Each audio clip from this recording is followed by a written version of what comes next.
ஆண்டவரும் இரட்சகருமாகிய இயேசு கிறிஸ்துவின் இனிய நாமத்தினாலே இன்னைக்கு வந்திருக்கிற ஒவ்வொருவரையும் வாழ்த்துகிறேன். ஹல்லேலூயா. இந்த நாளிலும் ஒரு வசனத்தை நாம் தியானித்து இந்த வசனத்தினாலே பலனடையும்படி தேவன் நம்மை கூட்டி சேர்த்திருக்கிறார். ஒருவேளை இந்த வசனத்தை நாம் அநேக முறை நாம் கேட்டிருப்போம். வேதம் சொல்லுகிறபடி பிலிப்பியர் 3:1 சொல்லு, எழுதினவைகளே எழுதுவது எனக்கு வருத்தம் அல்ல, அது உங்களுக்கு எப்படி இருக்குமா? பிரயோஜனமா இருக்கும். ஆகவே ஒருவேளை இந்த வசனத்தை நான் ஏற்கனவே கேட்டிருக்கிறேன். நாம் தியானிக்காத வசனம் இல்லை, எல்லா வசனத்தையும் நாம் கிரமமாய் தியானித்திருக்கிறோம். ஆகையினால இந்த வார்த்தை நான் ஏற்கனவே கேட்டு விட்டேனே, இது எனக்கு தெரியுமே. பிள்ளைகள் எக்ஸாமுக்கு படிக்கும்போது நம்ம என்ன சொல்றோம்? நல்லா படிச்சு நல்லா படி என்று சொல்வது மாத்திரமல்ல, மைண்ட்ல ஸ்டோர் பண்ணி வச்சுக்கோ. ஆனா பிள்ளை கம்மியான மார்க் வாங்கிட்டு வரும்போது என்ன சொல்றோம்? அடுத்த எக்ஸாமுக்கு வரும்போது ஒரு விஷயம் சொல்லிட்டு விட்டுட்டோம், அவ்வளவுதான், இனிமே சொல்ல மாட்டேன்றோமா பேரண்ட்ஸ்? இல்ல, மறுபடியும் சொல்றோம். அதுதான் வேதம் சொல், நான் மறுபடியும் உங்களுக்கு சொல்லுகிறேன். ஏனென்றால் நினைப்பூட்டுகிற பிள்ளைகள் மறந்து போகும். தேவனுடைய பிள்ளையாகி நாம் மறந்து போகிறோம். எதை?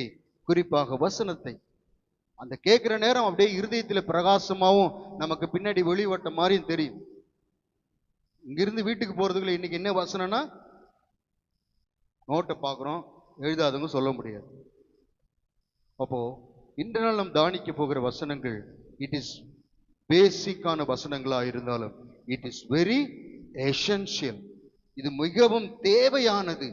ஆவிக்குரிய ஜீவியத்திற்கு தேவனுடைய பிள்ளை என்று சொல்லப்படுகிற நமக்கு மிகவும் தேவையான ஒரு வசனத்தை தான், ஒரு காரியத்தை தான் இந்த நாளிலே நாம் தியானிக்க போகிறோம்.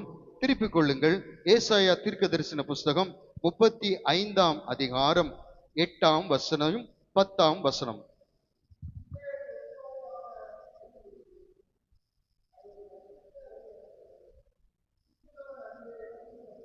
தீட்டுள்ளவன் அதிலே நடந்து வருவதில்லை.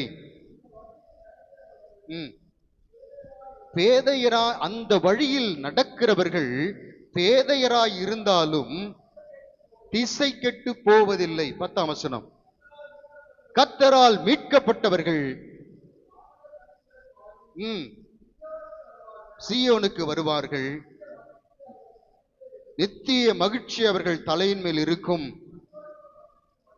சந்தோஷமும் மகிழ்ச்சியும் அடைவார்கள், சஞ்சலமும் தவிப்பும் ஓடிப்போம். ஹல்லேலூயா. எத்தனை பேர் விரும்புகிறீங்க? சஞ்சலமும் தவிப்பும் ஓடிப்போம். இந்த வசனம் இது ஒரு வாக்குத்தத்தமான வசனம் என்பதை நாம் நன்றாய் அறிந்திருக்கிறோம். ஆண்டவரே, எப்பொழுது என் சஞ்சலமும் என் தவிப்பும் என்னை விட்டு ஓடி போகும் என்று காத்திருக்கிற அநேகர் உண்டு. ஆனால் இந்த நாளிலும் இந்த வசனத்தை அல்ல, இந்த 10ஆம் வசனத்தை அல்ல, 8ஆம் வசனத்தின் நடுப்பகுதியில் உள்ள ஒரு வார்த்தையை கோடிட்டு அந்த வசனத்தை முன்னிட்டு கர்த்தருடைய ஆவியானவர் நம்மோடு இடைபட விரும்புகிறார். இங்கே பார்க்கிறோம், நாம் வாசித்தோம், அதுதான் 8ஆம் வசனத்தின் நடுப்பகுதியை வாசிங்கள். தீட்டுள்ளவன் போதும். என்ன பட்டிருக்கிறது? தீட்டுள்ளவன் அதன் வழியாய் நடந்து வருவதில்லை. அப்ப இங்கே பார்க்கிறோம், சீயோனுக்கு போகும் பாதையை நாம் அறிந்திருக்கிறபடி சீயோன் என்று சொல்லப்படும் போது எதை குறிக்கிறது? பரலோகத்தை குறிக்கிறது. இங்கே சீயோன் என்று சொல்ல பரலோகத்திற்கு போகும் பாதையை குறித்து சொல்லப்பட்டிருக்கிறது. இதிலே பயணிக்கிறவர்கள் எப்படி இருந்தாலும், அதாவது பேதையராய் இருந்தாலும் அவர்கள் திசை கெட்டு போவது இல்லை என்று சொல்லப்பட்டிருக்கிறது. இந்த பாதைக்கு ஒரு பெயர் உண்டு. அது என்ன பாதை? அதுல இருக்கு பாருங்க, என்ன பாதை எனப்படும்? பரிசுத்த பாதை எனப்படும். இங்கே அதிலே பயணிக்க என்ன காரியம்? அது பரிசுத்த பாதை. அந்த பாதையிலே பயணிப்பதற்கு நான் கல்விமானாகவோ அல்லது செல்வந்தனாகவோ அல்லது இந்த பூமியில ஒரு பெரிய போஸ்டிங் உடையவனாகவோ காணப்பட வேண்டிய அவசியம் இல்லை. இதெல்லாம் இருக்கலாம் நமக்கு. ஆனால் இந்த பாதையிலே, அதாவது பரலோகத்திற்கு போகிற சீயோன் பாதையிலே பெரும் பாதை, பெரும் பாதை ஈஸியா நம்ம புரிஞ்சுக்கணும். நெடுஞ்சாலை, ஹைவேன்னு சொல்றல, ஒரு நீண்ட ரோடு, பார்த்தா கண்ணு கெட்ட தூரம் வரைக்கும், அதான் பெரும் பாதை. இன்னொரு டிரான்ஸ்லேட்ல அதுல ஹைவே, நெடுஞ்சாலை என்று போடப்பட்டிருக்கிறது. அப்ப அந்த நெடுஞ்சாலையிலே பயணிக்கிறவர்கள் கல்விமான்களாகவோ அல்லது பேர் புகழை உடையவர்களாகவோ அல்லது திறமை உடையவர்களாகவோ தாளந்து உடையவர்களாகவோ அதிலே காணப்பட வேண்டிய அவசியம் இல்லை. அதிலே பயணிக்க ஒரே ஒரு குவாலிட்டி தான் தேவை. அது என்னது? பரிசுத்தம். ஹல்லேலூயா. அப்போ ஒன்றை நாம் புரிந்து கொள்ள வேண்டும். தீட்டுள்ளது, வேதம் எச்சரிக்கிறது, தீட்டுள்ளது அதிலே பிரவேசிப்பது இல்லை. அதாவது இன்னொரு டிரான்ஸ்லேட்ல அது சொல்லப்பட்டு அதிலே நடப்பதற்கு அனுமதி தரமாட்டார்கள். இங்கே சில ஏரியாக்கள்ல நாம் போகிறோம், செக்ரட்டரியேட் போறோம்னா சில காமனா வழி இருக்கும், சிலது விஐபி இருக்கும். அந்த விஐபில நாம் போக முயற்சி பண்ண என்ன பண்ணுவான்? தடை பண்ணுவான். இது விசேஷமானவர்களுக்கு என்று ஒதுக்கப்பட்டிருக்கிறது. அப்படிதான் இந்த சீயோன் பாதையிலே எல்லாரும் போய்விட முடியுமா என்றால் முடியாது. தீட்டுள்ளது, அசுத்தமானது அதிலே பிரவேசிப்பதில்லை. ஒரே ஒருத்தர் மாத்திரம் அதிலே பிரவேசிப்பார்கள். யார் என்றால் அவர்கள் மீட்கப்பட்டவர்கள். ஹல்லேலூயா. இந்த ஒரு திரள் கூட்டத்தை பார்க்கும் பொழுது ஒரு காரியம் நமக்கு விளங்குகிறது. என்னென்றால் ஆண்டவர் மீட்டுக் கொள்ளுகிற ஜனம் கொஞ்சம் அல்ல. அது எத்தனை? அது திரளானது.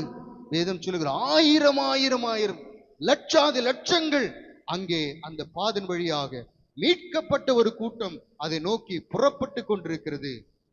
அந்த ஒரு கூட்டத்தில், அந்த கூட்டத்திலே ஒரு நபராய் நாம் காணப்பட வேண்டும். நாம் ஒவ்வொருவரும் காணப்பட வேண்டும் என்பதே யாருடைய சித்தமா இருக்கிறது? கர்த்தருடைய சித்தமா. ஹல்லேலூயா. அப்ப என்னை குறித்து தேவனுடைய சித்தம் என்ன என்று நாம் ஜெபிக்கலாம். பிரதானமாய் தேவனுடைய உள்ளத்தில் உங்களையும் என்னையும் குறித்து தேவ சித்தம் என்னவென்றால் அங்கே புறப்பட்டு போகிற பெரும் பாதையின் வழியாய், சீயோனின் பயணிக்க அந்த நெடும் பாதையின் வழியாய் போகிற கூட்டத்திற்குள்ளே ஒருவராய் நீங்கள் காணப்பட வேண்டும் என்பதே தேவனுடைய சித்தமா இருக்கிறது. ஹல்லேலூயா. நீங்கள் வாசியுங்கள் வெளிப்படுத்தல் கடைசி அதிகாரத்தின் முன்னடி வசனம் 21ஆம் அதிகாரம் 2ஆம் வசனத்தை வாசியுங்கள். யோவானாகிய நான் புதிய எருசலேமாகிய பரிசுத்த நகரத்தை தேவனிடத்தினின்று பரலோகத்தை விட்டு இறங்கி வர கண்டேன். பரலோகத்திலிருந்து இறங்கி வர கண்டேன். அது தன் புருஷனுக்காக அலங்கரிக்கப்பட்ட மணவாட்டியை போல ஆயத்தமாக்கப்பட்டிருந்தது. ஆயத்தமாக்கப்படுது. தேவன் தாமே கட்டி உண்டாக்கினது என்று சொல்லப்பட்டிருது. அப்படி போல தேவனாலே அது ஆயத்தமாக்கப்பட்டு பரலோகத்திலிருந்து இறங்கி வருகிறது. யோவானுக்கு தரிசனமாக காண்பிக்கப்படுகிறது. 22ஆம் வசனத்தை வாசியுங்கள். அதிலே தேவாலயத்தை நான் காணவில்லை. அதிலே தேவாலயத்தை நான் காணவில்லை. சர்வ வல்லமையுள்ள தேவனாகிய கர்த்தரும் ஆட்டுக்குட்டியானவருமே அதற்கு ஆலயம். ஆமென். அங்கே பார்க்கிறோம், அங்கே தேவாலயத்தை நான் காணவில்லை. கைகளினால் கட்டப்பட்ட ஆலயம் அங்கே காணப்படவில்லை. அந்த ஆலயம் யாரு? தேவனே. தேவனே என்று சொல்லும்போது இயேசு கிறிஸ்து தான் அந்த ஆலயம்.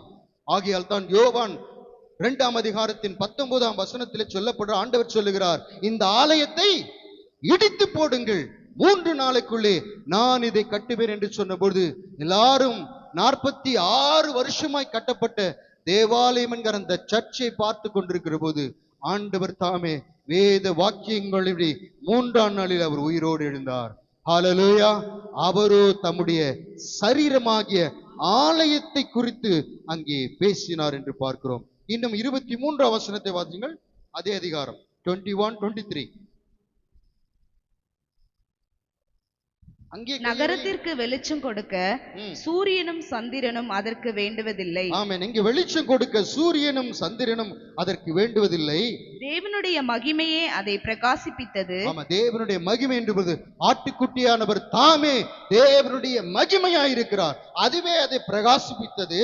ஆட்டுக்குட்டியானவரே அதற்கு விளக்கு. ஆட்டுக்குட்டியானவரே அதற்கு விளக்கு. இந்த பூமியிலே நமக்கு பகலிலே வெளிச்சம் வேணும்னு எது வேணும்? சூரியன் வேணும். இரவிலே சந்திரன் வேண்டும். ஆனால் அதுவும் நம்ம ஏமாற்றிவிடும். சாயங்காலம் ஒரு டைமுக்கு மேல சூரியன் இருக்குமா? இருக்காது, போய்விடும். அமாவாசை வந்தா சந்திரன் இருக்குமா? போய்விடும். ஜலதோஷம் வந்தா விசுவாசி இருக்க மாட்டான் சபையில். கரெக்டா? ஒரு சின்ன தலைவலி வந்தா காணோம், கேட்ட தலைவலி ஜோரம். எப்படி சூரியனும் சந்திரனும் ஏமாற்றுகிறதோ அல்லது வராமல் போகிறதோ, ஏமாற்றலன்னு சொல்லனாலும் வராமல் போகிற அப்படி ஒரு சின்ன சாக்கு நமக்கு போதும். ஒரு தலைவலி, ஒரு ஜுரம் அப்படி வந்தா என்ன பண்ணுவோம்? காரணம் சொல்றதுக்கு நல்லா இருக்கும், காணாமல் போகும். ஆனால் இங்கே பார்க்கிறோம், அங்கே வெளிச்சம் குறையாது. ஏனென்றால் ஆட்டுக்குட்டி ஆனவரே அந்த மகிமையாக அந்த இடத்திலே காணப்படும். 24ஆம் வசனத்தை வாசிங்கள். ரட்சிக்கப்படுகிற ஜனங்கள் அதன் வெளிச்சத்திலே நடப்பார்கள். பூமியின் ராஜாக்கள் தங்கள் மகிமையையும் கனத்தையும் அதற்குள்ளே கொண்டு வருவார்கள். இந்த இருக்கிற பூமிக்குரிய, நான் ஏற்கனவே சொன்னது போல, அதில் பிரவேசிப்பதற்கு, அந்த பெரும் பாதை வழியாய் நடப்பதற்கு இங்கே ராஜாக்களாய், அதிகாரிகளாய், பெரிய போஸ்டிங் அப்படிலாம் இருக்க தேவையில்லை. ஒரே ஒரு குவாலிபிகேஷன் தான், அது பரிசுத்தம் தேவை. பரிசுத்தமாக்கப்பட்டவர்கள், கர்த்தரால் மீட்கப்பட்டவர்கள், சுத்தமாக்கப்பட்டவர்கள், தீட்டில்லாதவர்கள், குறிப்பாக அவர்கள் மாத்திரமே அந்த பெரும் பாதையின் வழியாக, அந்த நெடும் சாலையின் வழியாக பிரவேசிக்க கூடும் என்று அங்கே சொல்லப்பட்டிருக்கிறது. 27ஆம் வசனம். தீட்டுள்ளதும் அருவருப்பையும் பொய்யையும் நடப்பிக்கிறதுமாகிய, போதும், தீட்டுள்ளதும் பொய்யையும் நடப்பிக்கிறதுமாகிய. இப்பொழுது 35:8 வாசிருங்க. ஐசாயா 35:8.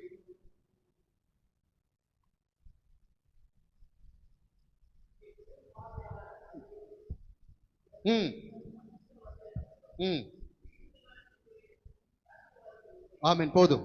இங்கே பார்க்கிறோம், ரெவலேஷன்ல சொல்லப்பட்டிருக்கிறது. முதலாவது ஏசாயா தீர்க்கதரிசி கொண்டு ஆண்டவர் அங்கே சொல்லி வைக்கிறார், தீட்டுள்ளது அதிலே பிரவேசிப்பதில்லை. ரெவலேஷன்ல சொல்லப்பட்டு தீட்டுள்ளது.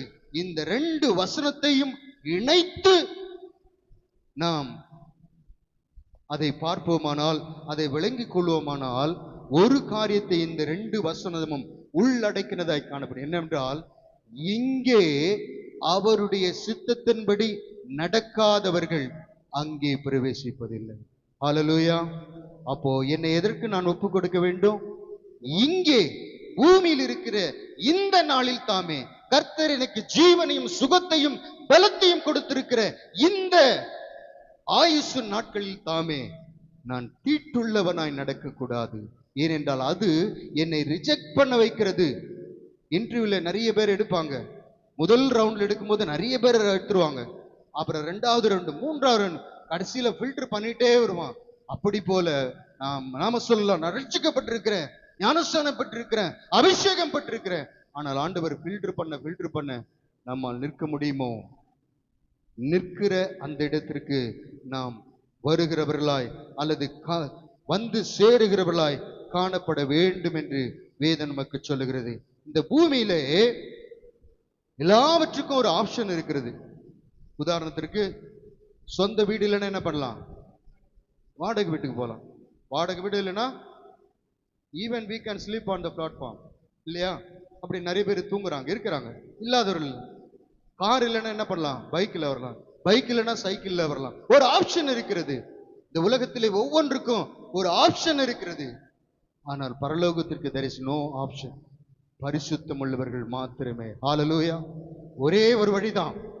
ஆண்டவர் சொன்னார், நானே I am the way, நானே வழியும் சத்தியமும் ஜீவனுமாயிருக்கிறேன். அப்போ பரிசுத்தம் இல்லாமல் தீட்டோடு இந்த பூமியிலே, அதாவது தேவ வசனத்தின்படி என்னை காத்துக்கொள்ள மாட்டேன். ஆனால் ஆண்டவர் எனக்கு தெரியும், அவர் என்னை ரட்சித்திருக்கிறார். நான் சபைக்கு வந்திருக்கிறேன், தசமபாகம் கொடுத்திருக்கிறேன், காணிக்கை கொடுத்திருக்கிறேன், கர்த்தருக்கு என்ற அநேக காரியங்களை நான் செய்திருக்கிறேன் என்று சொன்னாலும் அங்கு எப்படி அவர்கள் அனுமதிக்கப்பட மாட்டார்கள் என்று வேதம் சொல்லுகிறது. தீட்டுள்ளதும் அசுத்தமானதை நடப்பித்து வந்து துணிகரமாய் என் தேவன் இருக்கிறார், என்னை மன்னித்து ஏற்றுக்கொள்வார் என்கிற அந்த ஒரு சிந்தையிலே நாம் நடப்போமானால், வேதம் மிக தெளிவாக, எச்சரிக்கையாக, அன்போடு கூட நமக்கு வார்த்தைகளை சொல்லுது. தீட்டுள்ளது ஒன்றும் அதிலே பிரவேசிப்பது இல்லை. இதை நம்முடைய மனதிலே நன்றாக நாம் வைத்து இதை முன்னிட்டு நம்முடைய வாழ்க்கையை நடப்பிப்போமானால், நம்முடைய வாழ்க்கையை நாம் கர்த்தருக்கு முன்பாக நடப்பிப்போமானால், நாம் அந்த பெரும் பாதையின் வழியாக, சீயோனுக்கு போகிற பெரும் பாதை என்று சொல்லப்பட்டிருக்கிறது அல்லவா, அந்த பெரும் பாதையின் வழியாக நாம் நடக்க தகுதி உள்ளவர்களாயிருக்கும். ஒரு சகோதரன், ரட்சிக்கப்பட்ட சகோதரர் ஒரு சாட்சி சொன்னார். என்னவென்றால், அவர் இளம் பிரயாயத்தை, அவர் சின்ன பிள்ளையா இருக்கும்போது மிகவும் கஷ்டப்பட்ட குடும்பத்திலிருந்து வந்தபடினாலே நன்றாய் புசிப்பதற்கு ஆகாரம் இல்லை. அப்படிப்பட்ட வேளையிலே அவர்கள் தெருவிலே இருக்கிற ஒரு வீட்டிலே கல்யாணம் நடக்கும் பொழுது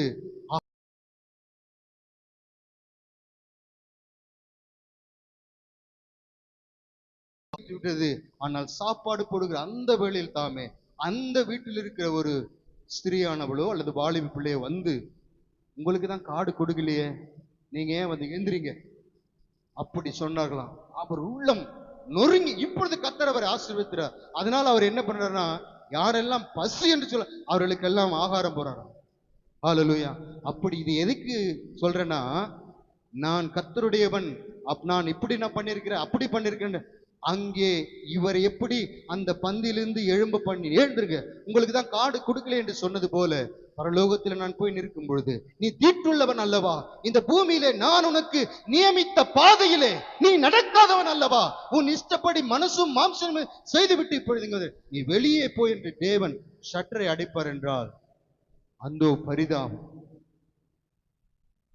அப்படிப்பட்ட ஒரு நிலை நமக்கு வரக்கூடாது என்பதற்காகத்தான் தேவன் சபையை வைத்து ஒவ்வொரு நாளும் ஒவ்வொரு வாரமும் நம்முடைய வார்த்தையினாலே நம்மை சுத்திகரித்துக் கொண்டிருக்கிறார். அப்போ நம்முடைய வாஞ்சை அந்த பெரும் பாதையின் வழியாக, சீயோனுக்கு போகிற அந்த பெரும் பாதையின் வழியாக நாம் காணப்படுவதற்கு, நம்முடைய வாழ்க்கையின் காரியங்களை நாம் சரிப்படுத்துகிற அல்லது தேவனுக்கு பிரியமில்லாத எந்தெந்த காரியங்கள் இருக்கிறதோ அவைகளை நாம் விட்டு விடும்படியாக தேவன் நமக்கு தவணை கொடுக்கிறார். ஒரு அருமையான ஒரு பழைய பாடல் உண்டு, எம்எல் ஜெயசிங்கல் அவர்கள் எழுதினது.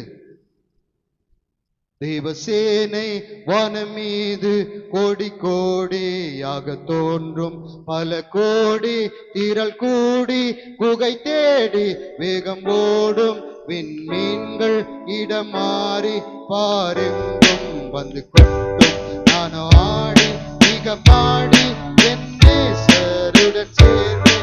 ஹல்லேலூயா ஹல்லேலூயா ஹல்லேலூயா ஹல்லேலூயா ஹல்லேலூயா ஹல்லேலூயா ஹல்லேலூயா ஹல்லேலூயா. ஐந்து கண்டம் தனிலாலும் ஆட்சியாவும் போகும், இருள் சூழும் இடி முழக்கம் கூச்சல் கேட்கும், தமிழ் சிந்தும் உயர் கூட்டம் சுத்த உள்ளம் காட்சி பாடல் கேட்கும், நான் ஆடி மிக பாடி என் நேசருடன் சேர்வேன். ஹல்லேலூயா ஹல்லேலூயா ஹல்லேலூயா ஹல்லேலூயா ஹல்லேலூயா ஹல்லேலூயா ஹல்லேலூயா ஹல்லேலூயா. கடல் கோரும் மழையுடையும் அழுகழும் பெருமாசம் போக்குவரத்து யாவும் நிற்கும், இனி உலகம் என்பதில்லை, வாக்குமாறா கூறும் வார்த்தை யாவும் நிறைவேறும், நான் ஆடி மிக பாடி என் நேசருடன் சேர்வேன். ஹல்லேலூயா ஹல்லேலூயா ஹல்லேலூயா ஹல்லேலூயா ஹல்லேலூயா ஹல்லேலூயா ஹல்லேலூயா ஹல்லேலூயா. அதிலே மிகவும் நமக்கு பிடித்தமான, நான் அவரோடு கூட காணப்படுவேன். அந்த பெரும் பாதன் வழியாய் நடக்கிற கூட்டத்தை தாவீது சொன்னான், துதியும் களிப்புமான கூட்டத்தோடு போய் வருவது சந்தோஷப்படுவேனே. அப்படி ஒரு சந்தோஷம் அந்த பெரும் பாதை நடக்கிற ஒரு கூட்டத்தின் வழியாய் நான் காணப்பட வேண்டுமானால், இந்த தீட்டுள்ள காரியம் என்னை தடை பண்ணுகிறது அல்லவா, என்னை அனுமதிக்காதபடிக்கு தடையா இருக்கிறது, அப்படி நான் காணப்படாமல் என்னை பரிசுத்தவானாய் காத்துக் கொள்வதற்கு நான் என்ன செய்ய வேண்டும் என்கிற ஒரு 3 முக்கியமான அநேக காரியங்கள் ஒன்று. அதில் தெரிந்தெடுத்து 3 முக்கியமான காரியங்களை தான் இந்த நாளிலே நாம் வாசிக்க போகிறோம். முதலாவது எழுதிக் கொள்ளுகிறவர் எழுதிக் கொள்ளுங்கள், ரீட் த ஸ்கிரிப்சர் டெய்லி. முதலாவது காரியம் திருப்பிக் கொள்ளுங்கள். நாம் வேத வசனத்தை வாசிக்கும் போது ரோமர் 12ஆம் அதிகாரம் முதல் 2 வசனம். அப்படி இருக்க சகோதரரே, நீங்கள் உங்கள் சரீரங்களை பரிசுத்தமும் தேவனுக்கு பிரியமான ஜீவ பலியா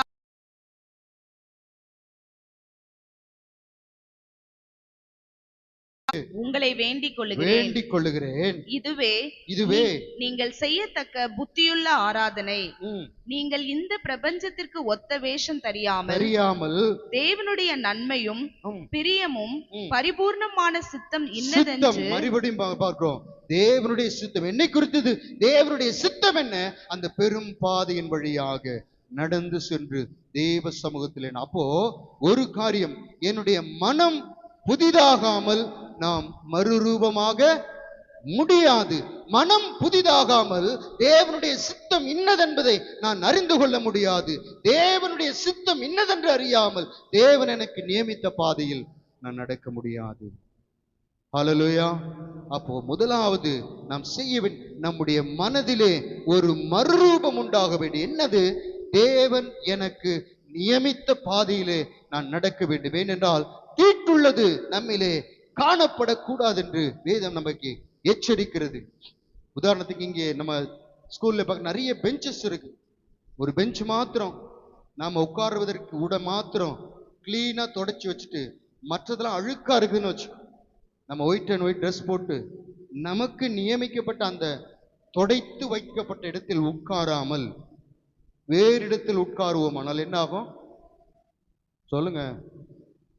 அதில் இருக்கிற தூசி நம்மை ஒட்டி. இதுதான் சிம்பிளா புரிஞ்சுக்கலாம்.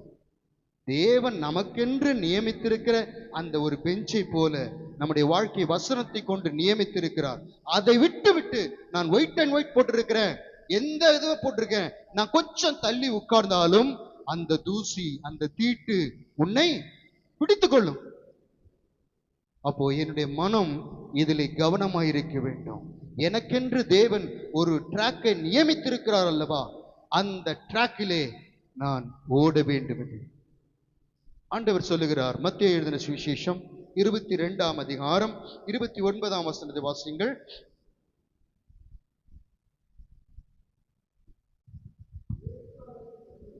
பிரதித்திரமாக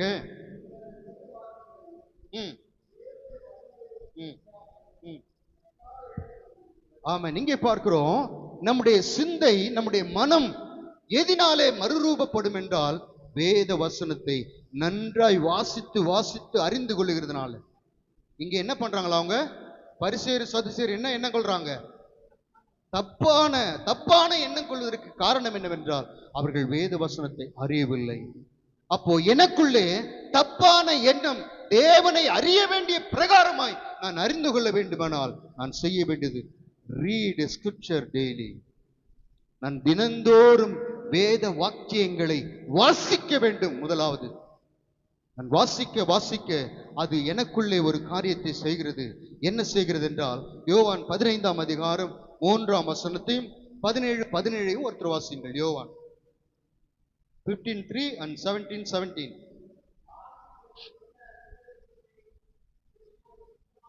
நன்றாய் கவனிங்கள். நான் உங்களுக்கு சொன்ன உபதேசத்தினாலே, தேவனுடைய வார்த்தையினாலே நீங்கள் இப்பொழுது சுத்தமாயிரு. அங்கே தீட்டு இல்லை. நன்றாய் அறிந்து கொள்ளுங்கள், அங்கே தீட்டு இல்லை. நான் சொன்ன வசனத்தினாலே நீங்கள் இப்பொழுது சுத்தமாயிருக்கிறீர்கள். என் மனது எப்படி மறுரூபப்படும்? தேவனுடைய வசனத்தினாலே. நீங்கள் வசனத்தை அறியாததினால் தப்பான எண்ணங்கள், அதாவது நமக்கு என்ன தோன்றுதோ அப்படி நினைச்சுக்கிறோம். அப்படி அல்ல. கர்த்தருடைய வசனம் வேறு விதமாய் சொல்லுகிறது. என்னுடைய உபதேசத்தினாலே நீங்கள் சுத்தமாயிருக்கிறீர்கள். 17 உம்முடைய சத்தியத்தினாலே அவர்களை பரிசுத்தமாக்கும். அவர்களை பரிசுத்தமாக்க. அப்போ கர்த்தருடைய வசனம் சத்தியம். ஆண்டவர் சொல்றார், எது சத்தியம் என்று அவன் கேட்கும் பொழுது அவருடைய வசனமே சத்தியம் என்று சொல்கிறார். உடைய வசனத்தினாலே என்னை பரிசுத்தமாக்கும். அப்ப கர்த்தருடைய வசனத்தை, வேத வசனத்தை தினமும் முன்னாடிலாம் எழுதி போடும், வேதத்தை நேசி வேதத்தை வாசி என்கிற ஒரு வசனம் அநேகருடைய இருந்தது. இப்பொழுது இல்லை. இப்பொழுதெல்லாம் எப்படி இருக்குது? இரட்டிப்பான நன்மையை தருவேன், நீ தலையாகாமல் நீ வாளாகாமல் மேலாவாய். அப்படிப்பட்ட வசனம். ஆனால் அந்த நாட்களில், ஆரம்ப நாட்களில் எப்படி இருந்தது என்றால், இன்று வேதம் வாசித்தாயா? ஏனென்றால் அதுதான் உனக்கு எசென்ஷியல். அதுதான் உனக்குள்ள இருக்கிற தீட்டான காரியத்தை, உன் மனதில் இருக்கிற எல்லா குப்பைகளையும் நீக்க வல்லமுள்ளது. உங்களுடைய வசனத்தினால அவர்களை பரிசுத்தமாக்கும் என்று ஆண்டவர் அங்கே சொல்லுகிறது நாம் பார்க்கிறோம். இப்பொழுது நம்முடைய லைஃப் ஸ்டைல் எப்படி இருக்கு என்றால் ரொம்ப பிஸியாக இருக்கு. ஏன் வசனம் வாசிக்கலன்னு கேட்ட என்ன சொல்றோம்? I am busy. அப்படி இப்படி எல்லாத்தையும் கணக்கு போட்டா ஒன்றும் இருக்காது, 0 தான் இருக்கும். அதுக்கு கர்த்தருடைய வசனத்தை வாசித்து கொஞ்ச நேரம் உட்காந்து என்ன பண்ணிருக்கலாம்? வாசித்து இருக்கலாம். ஆனா நம்ம சொல்லுகிறது சரியானதா இருக்கும். எனக்கு நேரமே இல்லை பிரதர். ஆண்டவரும் நேரமே இல்லைன்னு போயிட்டு அந்தால பாதை அடைச்சிட்டு போயிடுவார். நெடும் பாதைக்கு லாக் பண்ணிட்டு போயிடுவார். நேரம் இல்லை எனக்கு, நீ வர வரைக்கும் நான் காத்திருக்கேன், நேரம் இல்லை. அப்போ அந்த பெரும் பாதையின் வழியாய் நான் பயணிக்க வேண்டுமானால் ஒன்று செய்ய வேண்டும். முதலாவது நான் செய்ய வேண்டியது வேத வசனத்தை தினந்தோறும் நான் வாசிக்க வேண்டும். ஆண்டவராகிய இயேசு கிறிஸ்து மாம்சத்திருந்த நாட்களிலே எத்தனை சீஷர்கள் அவரோடு இருந்தார்கள்? 24 12. இதை சொல்றதுக்கு உள்ள நேரமா? 12 பேர். யாருக்குள்ள பிசாசு புகுந்தான்? ஏன்? மைண்ட் சரியில்லை, பண ஆசை, எப்பொழுது காட்டி கூலி பேசிட்டு இருக்கிறான். 30, 40, 60, நான் நினைக்கிறேன் ஒரு 60ல இருந்து ஆரம்பிச்சிருப்பான், அல்லது 100ல இருந்து ஆரம்பிச்சு அப்படி இப்படி குறைச்சு குறைச்சு ஒரு 30க்கு வந்து. அப்ப மைண்ட் சரியில்லை, மனம் புதிதாகல. இயேசுவோடு இருக்கிறவர்கள் அவரை காட்டி கொடுக்கல. மனதிலே வேறு சிந்தை உள்ளவன் காட்டி கொடுக்கும்படி ஒரு துணிகரம் வருகிறது. தீட்டுப்பட்டு போகிறான். அவனுடைய முடிவை நாம் அறிந்திருக்கிறோம். இது நமக்கு எச்சரிப்பாக வேதத்திலே எழுதப்பட்டிருக்கிறது. ஆகையினால் பிரியமானவர்களே, நம்முடைய முதலாவது நாம் செய்ய வேண்டிய காரியம், தினந்தோறும் நாம் வேதத்தை கருத்தாய், ஏதோ என்னை கேட்டா நான் வாசித்தேன்னு சொல்றதுக்கு சங்கீதம் 23 எடுத்து 3ஆம் வசனத்தை மட்டும் வாசித்து ஓடுறது இல்லை. அது எல்லாருக்குமே தெரியும். சென்ட் ஜெரோம் என்கிற ஒரு பரிசுத்தவான், அவர் ஒரு சாதாரண மனிதராக இருந்தார். அவர் வியாதிப்பட்ட நேரத்திலே அவருக்கு ஒரு சொப்பனம் வந்ததாம். கனவில் சொப்பனம் வந்த பொழுது அவர் ஆல்ரெடி பலவீனப்பட்டு கட்டிலே படுத்திருக்கும் போது பரலோகத்திற்கு அவர் கொண்டு போகிறவரும் அங்கே அவர் மேல் குற்றச்சாட்டு வைக்கப்பட்டது. என்னவென்றால், இவர் இயேசு சொன்னதை பார்க்கிலும் மற்ற வார்த்தைகளுக்கு தான் அதிகம் கனம் கொடுத்தார். அதாவது அவர் என்ன பண்ணாரா, ரோமர் பிலாசபர் சிசரா இருக்கிற இல்லையா, அவருடைய வார்த்தையின் மேல அவருக்கு மிகவும் பிரியமாம். அந்த எப்படி இருக்கு அப்படி இருக்கு, அப்படியே அதுல மெய் சிலிர்த்து போகிற அந்த காரியத்தை உடையவராய் அவர் காணப்பட்டாராம். அங்கே பரலோகத்திலே சொல்லப்பட்டுதான், இவர் இயேசு கிறிஸ்து சொன்ன வார்த்தையை பார்க்கிலும் மனுஷன் சொன்ன வார்த்தைக்கு முக்கியத்துவம் கொடுத்தார் என்று சொல்லும் பொழுது அவர் அங்கே தண்டிக்கப்பட்டதாக அந்த கனவிலே அவருக்கு காணப்பட்டது. சாட்டையடி கொடுக்கப்பட்டதாம். கண் விழித்து பார்த்து சுதாரித்து கொண்ட செர் ஜெரோம் அவர்கள், அவர் கிரீக் மற்றும் லத்தீன் இவைகள் எல்லாம் நன்றாய் ஹீப்ரு இவைகளில் தேறின ஒரு மனுஷன். அவர் அதற்கு பிற்பாடு 20 வருஷம் அந்த பிலாசபி அல்ல, தேவனுடைய வசனத்தை பைபிளை வாசித்து லத்தீன் மொழியிலே மொழிப்பதற்கு காரணமாயிருந்தவர் அவரே. ஹல்லேலூயா. அதற்கு பிற்பாடுதான் இங்கிலீஷ்ல எல்லாம் டிரான்ஸ்லேட் பண்ணாங்க. அப்போ ஒரு மனுஷனை மாற்றுவதற்கு ஒரே ஒரு காரியம் போதும். தேவன் திருப்பதற்கு ஒரே காரியம் போதும். பேதுருவை மனம் திருப்பதற்கு ஒரே காரியம் என்னது? சேவல் கூவிட். திரும்பி பார்த்து ஒரு சின்ன காரியம், ஒரு சொப்பனம். அப்போ நமக்கு நியமித்த பாதை. நாம் ஒரு வேலை சொல்ல, நான் அந்த பாவம் செய்யல, இந்த பாவம், பெரிய பாவங்களை செய்யல, ஆனால் ஒரு பாவத்தை நாம் செய்வதற்கு வாய்ப்பு உண்டு. இயேசு சொன்ன வார்த்தையை பார்க்கிலும் மற்றவைகளை நாம் ஹைலைட் பண்ணி காமிக்கிறோமோ?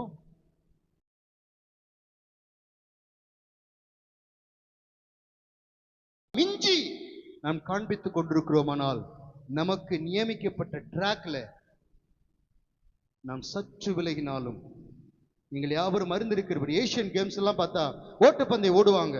அதுல ஒரு சகோதரி, பேரை மறந்துட்டேன், ஒரு சகோதரி முதல் பரிசு வாங்கி விட்டதாக பரிசும் அவருக்கு கொடுக்கப்பட்டது. பின்னாடி ரீப்ளே பண்ணி பார்த்தாங்களாம். அந்த கால் சற்று அந்த கோட்டுக்கு வெளியே இருந்த போது மறுபடியும் அதை பிடுங்கி கொண்டார்களாம். ஒரு உலகத்தானே இப்படி செய்வானால், உனக்கென்று நியமித்த பாதையிலே நீ ஓடாமல் அசுத்தத்தோடே உழன்று கொண்டு, எப்படியும் தேவன் இரக்கம் உள்ளவர், என்னை சேர்த்துக் கொள்வார், அந்த பரம கானானிலே, அந்த பரம சீயோனிலே நான் போவேன் என்று நீங்கள் நினைத்து கொண்டிருந்தால், வேதம் சொல்லுகிறது நம்மை நாமே வஞ்சிக்கிறவர்களாய் காணப்படுவோம். அப்போ முதலாவது நான் செய்ய வேண்டிய காரியம், இந்த சத்திய வேதத்தை தினந்தோறும் வாசிக்க வேண்டும்.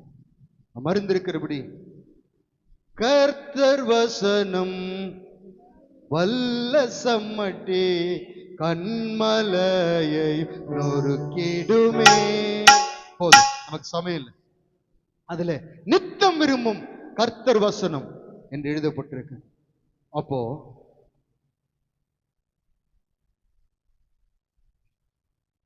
தினந்தோறும் நான் செய்ய வேண்டிய காரியம், இந்த சத்திய வேதத்தை நான் மறக்காமல் நான் ஒவ்வொரு நாளும் வேதத்திலிருந்து வேதத்தை வாசித்த 3 மனிதரை சொல்லி நான் அடுத்த பாயிண்ட்டுக்கு செல்ல விரும்புகிறேன். எஸ்ராவின் புஸ்தகம் 7ஆம் அதிகாரம் 10ஆம் வசனத்திலே சொல்லப்பட்டிருக்கிற எஸ்ரா தேவனுடைய கட்டளைகளின்படி நியாயங்களின்படி நடக்க தன் இருதயத்தை பக்குவப்படுத்தினான். அது என்ன பிரதர் பக்குவப்படுத்தினான்? என்ன அர்த்தம்னா, அதை நமக்கு புரியுற மாதிரி சொல்ல விரும்புகிறேன். நான் பைபிள் படிக்காம வெளியே போக மாட்டேன். அன்றைய தினம் தேவன் ஒரு தினத்தை என்னை காண பண்ணினால் நான் பைபிள் படிக்காம வெளியே போக மாட்டேன். அதுதான் பக்குவப்படுது. எஸ்ரா அப்படி செய்தானா? வேத வசனத்தை நான் வாசிக்காமல் நான் வெளியே போக மாட்டேன். தாவீதை குறித்து சொல்லப்பட்டிருக்கிறது. சங்கீதம் 119:82 சொல்ல, என் கண்கள் பூத்து போகிறது. படிச்சு என்னாச்சு? படிச்சு அப்படி உள்ள கண்ணெல்லாம் பூத்து, ஆண்டவரே முடியல, அது வரைக்கும் படிக்கிறான். நமக்கு விளங்கணும்னு நம்ம போனை பாக்குற மாதிரி நைட்ல உட்காந்து என்ன பண்றோம்? கண்ணு பூத்து அதுவா இழுக்கிற வரைக்கும் விடுறதில்லை. இதுல போறோம், அதுல போறோம், லெப்ட் ரைட் ஸ்ட்ரெயிட் எல்லாம் போறோம். கடைசியில பார்த்தா என்னதான் கத்துக்கிட்டு படுக்கிறோம் பார்த்தா ஒண்ணும் இல்லை, 0 தான். ஒண்ணும் இல்லை, நத்திங். சோசியல் மீடியா பத்தி நான் அறிந்திருக்கிறேன். அதில் தைரியமா என்னால் சொல்ல முடியும். நீங்க என்னெல்லாம் உள்ள போயில எப்படி வேணாலும் வரலாம். இன்ஸ்டால போலாம், ஃபேஸ்ல போலாம், வாட்ஸ்அப்ல எல்லாம் போயிட்டு வெளியே வரும்போது என்னதான் நான் கத்துக்கிட்டேன்? நத்திங், 0. தாவீது அதை பார்க்கல, அந்த போனை பார்க்கிற மாதிரி வேதத்தை, என் கண்கள் பூத்து போகிறது என்று சொல்லுகிறான். அந்த அளவுக்கு கர்த்தருடைய வசனத்தை அவன் பார்க்கிறதை பார்க்கிறோம். தானியேல் நாம் அறிந்திருக்கிறோம். எரேமியா தீர்க்கதரிசியின் புஸ்தகத்தை எடுத்து அவன் வாசிக்கிறான். எதற்கு தெரியுமா? அதை அறிந்து கொள்ளும்படி. என்ன காரியங்கள் தேவன் எனக்கு சொல்லி வைத்திருக்கிறார், என் ஜனத்திற்கு சொல்லி வைத்திருக்கிறார். இந்த அடிமை எப்பொழுது, இந்த அடிமைத்தனம் எப்பொழுது இந்த ஜனத்தை விட்டு நீங்கும் என்பதை ஒரு காரியத்தை அறிந்து கொள்ளும் வரைக்கும் நாம திருப்பி பார்ப்போம். அநேகர் சொல்றது வெளிப்படுத்தல குறிச்சு, அது புரியல பிரதர், அப்படிதான் சொல்லுவாங்க. புரியலன்னா ஆண்டவர் எதுக்கு எழுதுவார்? அது பேரே வெளிப்படுத்தின விசேஷம் தான். புரியாம ஏன் புரியலன்னா நமக்கு புரியல. அதையும் இன்னொருத்தையும் வாசித்து பார்த்தா புரியும். தானியேலையும் ரெவலேஷனும் சேர்த்து வாசிங்க, நல்லா பளிச்சுன்னு புரியும் உங்களுக்கு. அதனாலதான் புரியல. எடுத்த உடனே வெளிப்படுத்தல புரியாது. கொம்புனா என்ன, ராஜ்யம் என்ன, அதிகாரம் என்ன, முதல்ல தானியேலை வாசிட்டு பிறகு நீங்க வெளிப்படுத்தல விசேஷ தெளிவாக புரியும். அதான் நான் யோசித்தாத, அது பேரே ஆண்டவர் வெளிப்படுத்தின விஷயம். அதுல மறைபொருள் ஒன்று வைக்கவில்லையே. சிலவற்றை தேடி நீ கண்டுபிடிக்கும்படி ஆண்டவர் இங்கொன்றும் அங்கொன்றும் வைத்திரு. ஆகினால் அது வெளிப்படாத காரியம் அல்ல, அது வெளிப்படுத்தப்பட்டது. அப்படிதான் எழுதியிருக்கு. யோவானுக்கு வெளிப்படுத்தினது தேவன் நமக்கு வெளிப்படுத்துவார். பிசாசு நமக்கு அதெல்லாம் வெளிப்படுத்தின விசேஷம் நமக்கு புரியாது. ஏன் அவன் அதை படிக்க விட மாட்டான்? கடைசி காலத்தை குறித்தும் அவனுடைய முடிவை குறித்தும் தேவன் அதிலே எழுதி வைத்திருக்கிறபடினால அதை படிக்கும் போது இப்படிதான் சொல்லுவான், இது புரியாது, இது வெளிப்படுத்தின புரியாது. நீ கொஞ்சம் யோசி, தேவாவியானவர் எனக்கு உதவி செய்யும் என்று சொல்லப்படுது. தேவாவியானவர் நமக்கு உதவி. அப்ப முதல் பாயிண்ட், தீட்டு என்னிலே காணப்படாதபடிக்கு நான் பரிசுத்தம் உள்ளவனாய் என்னை காத்துக்கொள்ள வேண்டும் என்றால் நான் என்ன செய்ய வேண்டும்? Read the scripture daily. வேதத்தை தினந்தோறும் வாசி. அப்பொழுது அசுத்தம் உன்னை ஒட்டாதபடிக்கு வசனம் உன்னை பரிசுத்தமா. இயேசு சொன்ன, இயேசுவே தம்முடைய வாயினால் இந்த வசனத்தினால் உம்முடைய பரிசுத்தமாக்கும். உம்முடைய சத்தியம் உம்முடைய வசனம். முதல்ல. இரண்டாவது காரியத்தை நாம் வாசிக்கலாம். இரண்டாவது எழுதிக் கொள்ளுங்கள், லிசன் டு த ஸ்கிரிப்சர். வேதத்திற்கு செவி கொடுங்கள். வாசிக்கிறது ஒன்று, செவி கொடுப்பது இரண்டாவது. வாசிங்கள் அப்போஸ்தலர் நடவடிக்கைகளின் புஸ்தகம் 17ஆம் அதிகாரம் 10-11 வசனங்கள்.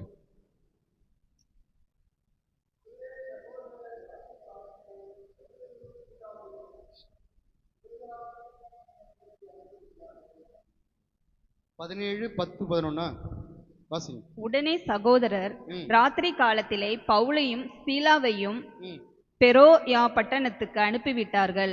அவர்கள் அங்கே சேர்ந்து யூதருடைய ஜெப ஆலயத்திற்கு போனார்கள். அந்த பட்டணத்தார் மனோவாஞ்சையாய் வசனத்தை ஏற்றுக்கொண்டு காரியங்கள் இப்படி இருக்கிறதா என்று தினந்தோறும் வேத வாக்கியங்களை ஆராய்ந்து பார்த்ததினால் தெசலோனிக்கேயில் உள்ளவர்களை பார்க்கிலும் நற்குணசாலிகளாய் இருந்தார்கள். ஆமென். இங்கே ஒன்று சொல்லுகிறேன். இங்கே பார்க்கிறோம், இங்க பெரோயா பட்டணத்தாரும் இன்னொரு பட்டணத்தாரோட கம்பேர் பண்றாங்க. யார் அது? தெசலோனிக்கேயர். தெசலோனிக்கே பட்டணத்தோரும் பெரோயா பட்டணத்தோரும் கம்பேர் பண்ணி வேதத்தில் இங்க சொல்லப்பட்டிருக்குது. தெசலோனிக்கேயர் உள்ளவர்களை பார்க்கிலும் என்று சொல்லும்போது, தெசலோனிக்கேயர் கர்த்தருடைய வருகை இன்றைக்கு இருந்தாலும் நாங்கள் போவோம் என்கிற அப்படிப்பட்ட ஆயத்தத்தோடு இருக்கிற மக்கள். அவர்களை பார்க்கிலும் தினந்தோறும் வேத வசனத்தை ஆராய்ந்து பார்த்ததினால் அவர்களுக்குள்ளே ஒன்று நடந்தது. அவருடைய கேரக்டர் மாறினது. நாம் வாசிக்கிறோம், வேகமாய் வசனத்தை வாசிக்கலாம், அது தவறல்ல. சொன்ன உடனே மின்னல் வேகத்திலே வசனத்தை எடுத்து வாசிக்கலாம், அப்படிதான் வாசிக்க வேண்டும், நல்லது. ஆனால் அங்கே நின்று விட்டோம். எங்க கோட்டை விட்டோம்? பெரோயா பட்டணத்தார் காரியங்கள் இப்படியா இருக்கிறது என்று தினந்தோறும் வேத வசனத்தை ஆராய்ந்து பார்க்க பார்க்க பார்க்க அவருடைய கேரக்டர் மாறுது. ஒருவன் 10 வருஷமாய் சபைக்கு வந்து தேவ வசனத்தை கேட்டு கேட்டு அவனுடைய கேரக்டர் மாறவில்லை, அப்படியே வந்த புதிதில் எப்படி அப்படியே நாம் இருப்போமானால் நாம் ஒன்று சொல்லுகிறோம், உம்முடைய வழியில் நடப்பதற்கு எனக்கு பிரியமில்லை. அப்படி பிரியமில்லை என்றால் நாம் இன்னும் தீட்டோடு தான் இருக்கிறோம் என்றார். கேரக்டர் மாறல, அதே தான் இருக்குது. 10 வருஷம் 15 வருஷம் 20 வருஷம். இங்கே பார்க்கிறோம், பெரோயா பட்டணத்தார் தினந்தோறும் வேத வசனங்களை மனோ வாஞ்சையாய் அவர்கள் வாசித்த போது பைபிள் வாசிக்கிறதை தங்களுக்கு பழக்கமாக்கி கொள்கிற போது அவர்களுக்குள்ளே ஒன்று உருவாகிறது, மனம் புதிதாகிறது. இதை இப்படி பண்ணிட்டேனே, இதை அறியாமல் இப்படி பண்ணிட்டேன். ஒவ்வொரு நாளும் சுத்திகரிப்பு ஒரே நாள்ல வராது. Day by day, day by day, day by day, ஒவ்வொரு நாளும் சுத்திகரிக்கப்படுகிற அந்த அனுபவம், அது உன்னத அனுபவம். மனம் மாறும். நம்முடைய ஜென்ம சுபாவம் ஒன்று இருக்கும். ஆனால் நாம் சபைக்கு வந்த வருஷத்தின் தொகையையும் நீங்கள் வாசித்த வசனத்தையும் எவ்வளவு பரிசுத்தமா 3ஐயும் கோடு போட்டு பாருங்க. இதற்கு ஏற்றபடி நான் மாறி இருக்கிறேனா? என்னுடைய கேரக்டர் மாறி இருக்கிறதா? வாசிக்கிறவனும் கேட்கிறவனும் என்று எழுதி கேட்கிறோம், அநேக கருகலான சத்தியங்களை கேட்கிறோம், வாசிக்கிறோம். ஆனால் நம்முடைய கேரக்டர் மாறுகிறதா? கேரளாவில் இருக்கிற ஒரு பாஸ்டர், அந்த நாட்டில் நான் சொல்றது ஒரு 70-75 அந்த வருஷத்துல பேங்க் அக்கௌண்ட் ஓபன் பண்ண போறார். அப்போ 2 பேர் ஷூரிட்டி போகணும், அப்பதான் பேங்க் அக்கௌண்ட் ஓபன். அப்போ அவர் ஆனா ஊழியம் செய்கிறவருக்கு போட மாட்டாங்க யாரும். அவர் மேனேஜர் இடத்துல போய் அந்த ஃபார்ம் நீட்டும் போது ஷூரிட்டி அப்படின்னு கேட்டாராம். அவர் சொன்னாராம், நான் பெந்தேகோஸ்தேக்காரன். உடனே மேனேஜர் வாங்கி சைன் பண்ணி அப்ரூவ் பண்ணிட்டார். என்ன சொல்ல வருகிறேன் என்றால், அந்த நாட்களிலே குவான்டிட்டி கம்மியா இருந்தது, குவாலிட்டியா இருந்தது.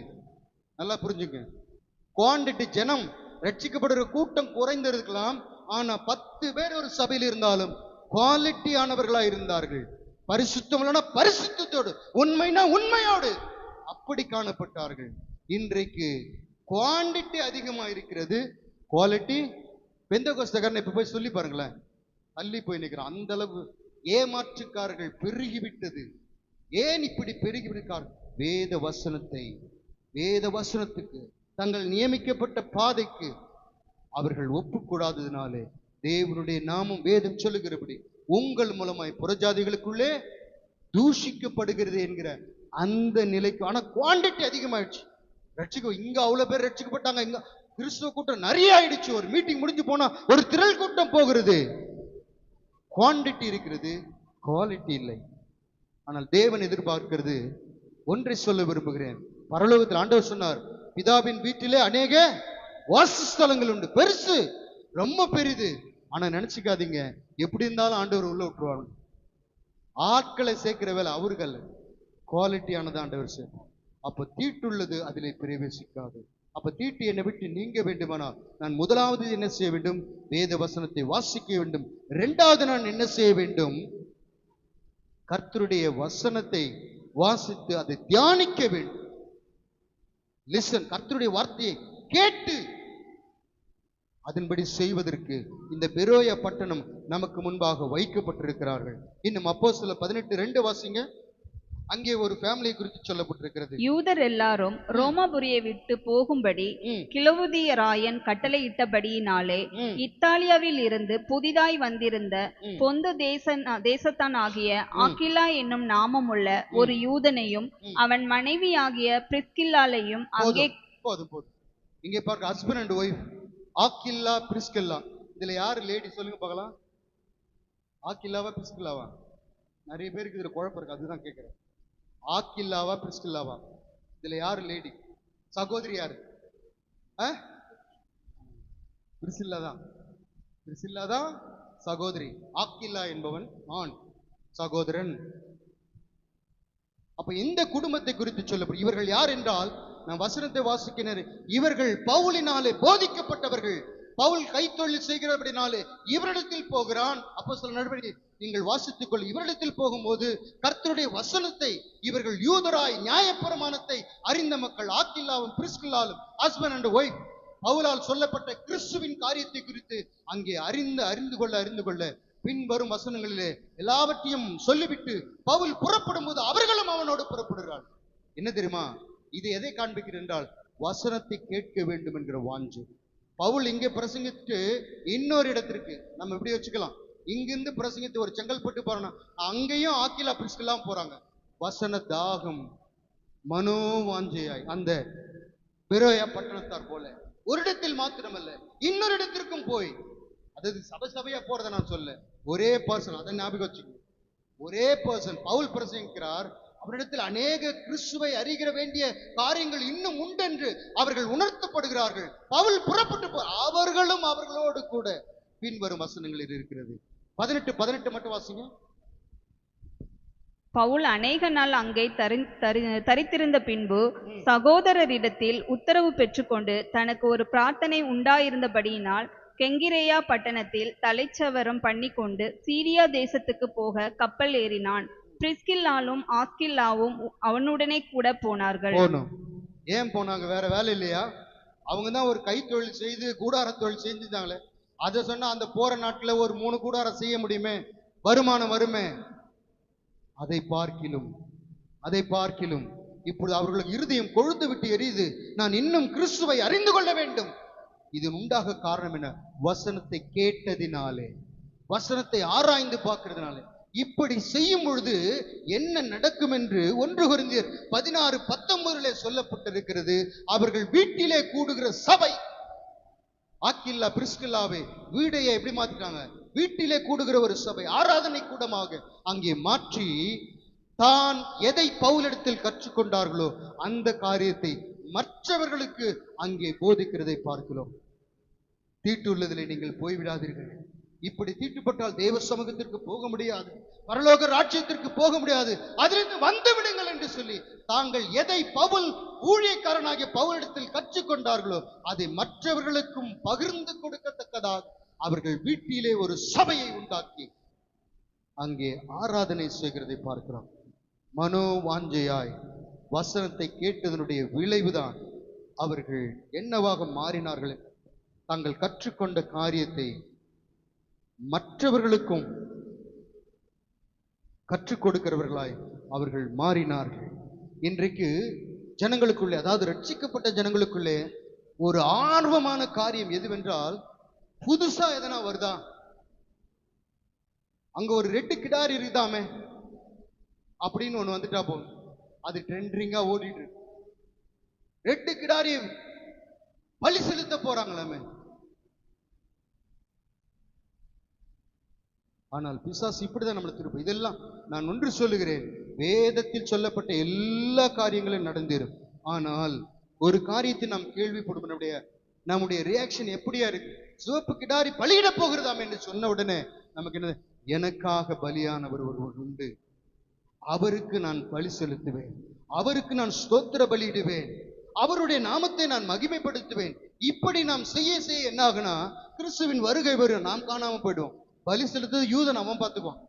ஆனா நமக்கு எதுல இன்ட்ரெஸ்ட்னா, அதுல ஒரு முடி வெள்ளையா இருக்காம சிகப்பா இருக்காம இதுல ரொம்ப ஆர்வம்.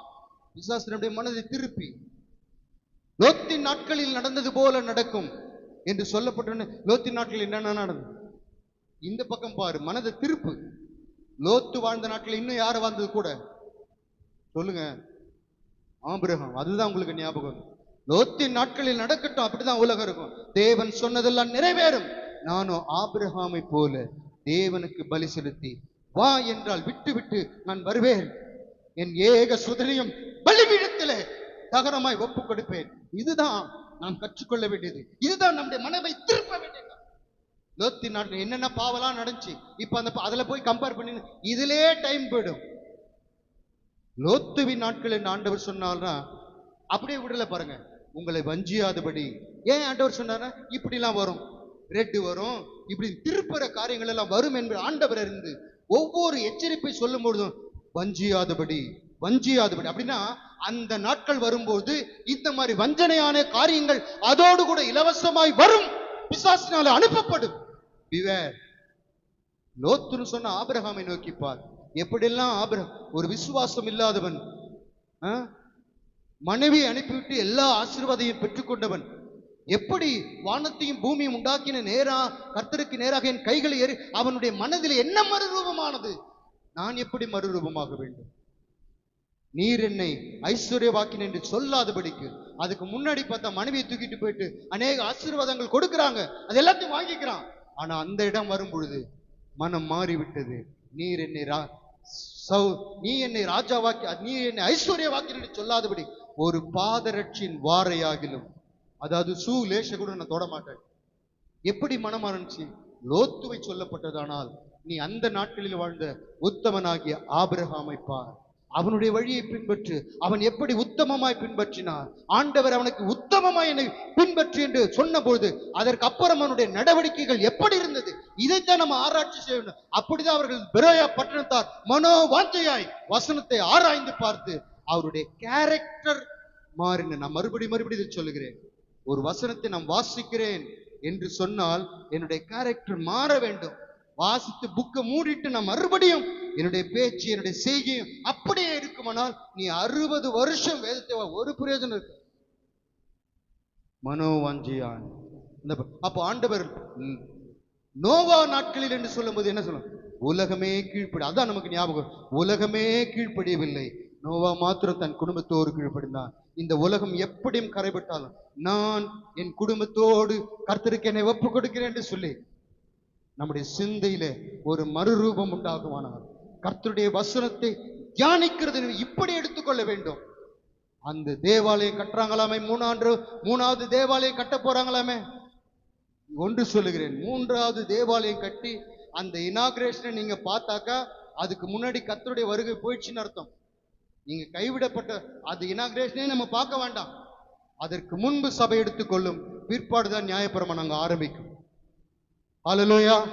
அதை ஞாபகம் வச்சுக்கோங்க. 3ஆலயம் கட்ட போறாங்களாமே, கட்டுட்டோம், அதை நம்ம பார்க்க வேணாம். அதுக்கு நமக்கு நியாயப்பிரமாணத்துக்கு நமக்கு சம்பந்தம் இல்லை.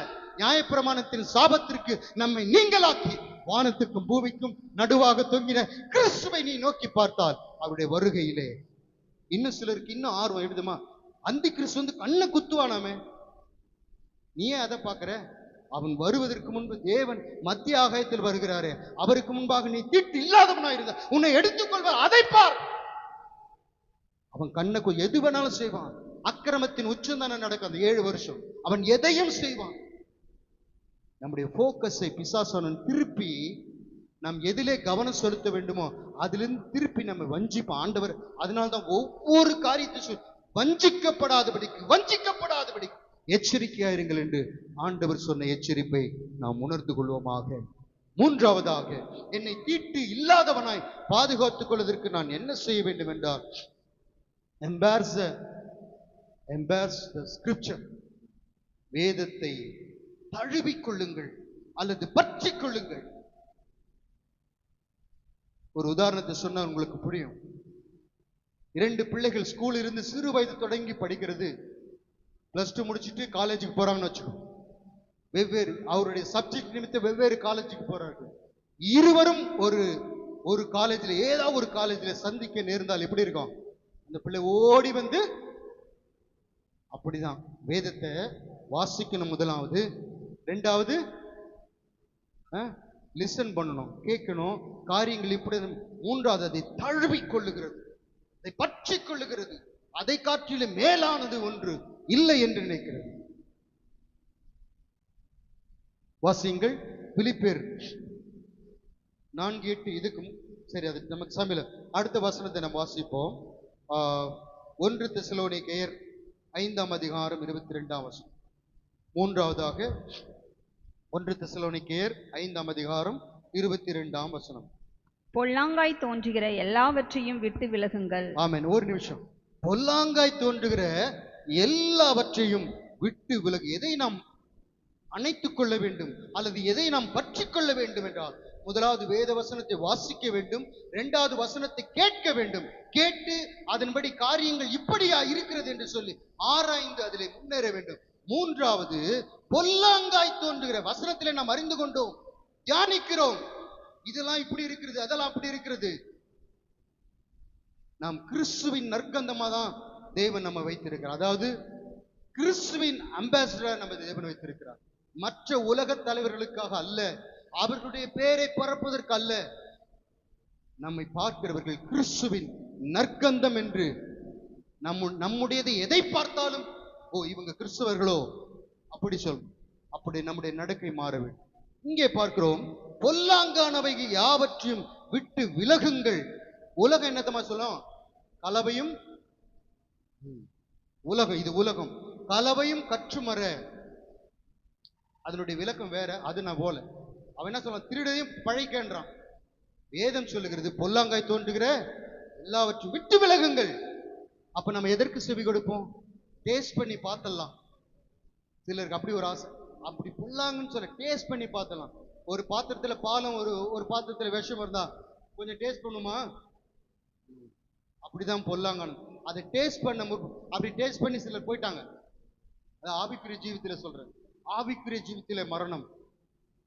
பொல்லாங்க செஞ்சுதான் பார்க்கலாமே, பொல்லாங்கன்னு சொல்றாங்களே, வேண்டாம். பொல்லாங்காய் தோன்றுகிற எல்லாவற்றையும் வாசிமா விட்டு விலகு.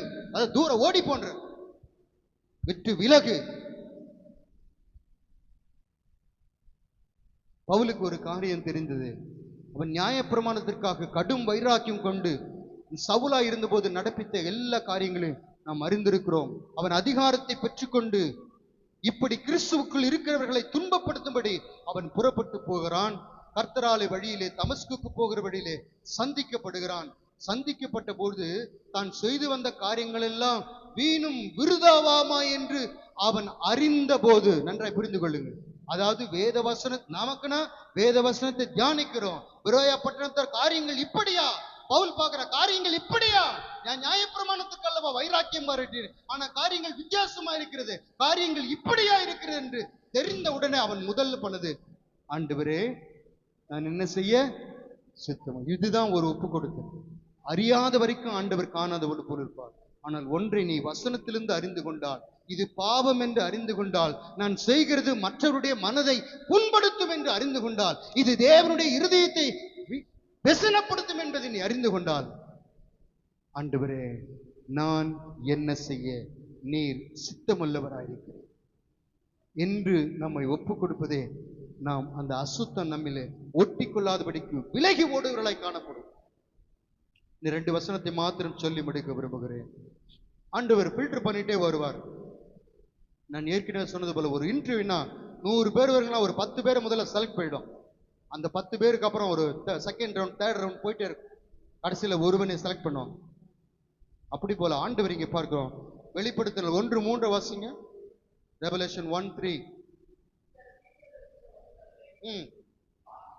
நல்லா கவனிங்க. ஆரம்பிக்குது எப்படி? ரெவலேஷன் ஆரம்பிக்குது பாருங்க. 1:3.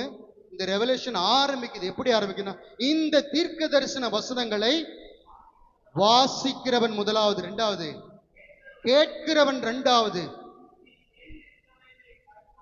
கை கொள்ளுகிறவன் மூன்றாவது. ஆண்டவர் இப்படி ஆரம்பிக்கிறாரு.